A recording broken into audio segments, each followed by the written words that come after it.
అంటే మన దగ్గర పేషెన్సీగా చేసుకుంటే, హ్యాండ్ స్కిల్స్ కనుక మన దగ్గర పర్ఫెక్ట్ గా ఉందంటే, ఎక్కడ కూడా మనం చేసే వాటిల్లో తప్పు జరగదు.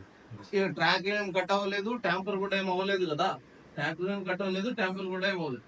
సో ఇంతకు ముందు మనం ఉన్నది క్రాష్ డ్యామ్. ఏమోడది క్రాష్ డ్యామ్.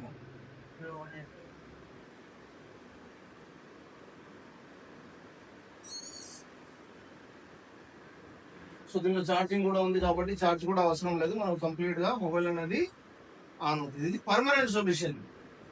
చాలా మంది ఏం చేస్తారు, ఓన్లీ ర్యామ్ అంత వరకు చేస్తారు. ఓన్లీ ర్యామ్ చేసినా వస్తుంది, 1 month పని చేస్తాం. ర్యామ్ ఒకటే తీసివేస్తే రిస్క్ కూడా ఉండదు. మీరు ర్యామ్ ఓన్లీ తీస్తే మీకు రిస్క్ కూడా ఉండదు.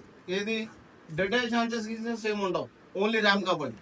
ఓన్లీ ర్యామ్ అంత వరకు చేసి 2500 తీసుకున్న వాళ్ళు కూడా ఉన్నారు అమీర్పేటలో. కరెక్టా కదా? ఇది డిపెండ్ అని. ఇప్పుడు మనం షాప్ వాళ్ళకి మనం చేసినట్లయితే రెగ్యులర్ అయితే మనకు ఫిక్స్ రేట్ అంటూ ఉంటారు. సో కస్టమర్ దగ్గర అంటే ఈ బోటే 18,000 ఉంటది కాబట్టి మనం దాన్ని బట్టి కస్టమర్ ని బట్టి తీసుకోవచ్చు ప్రైస్ అని. మినిమం 3-5 చీప్ లో చీప్ అంటే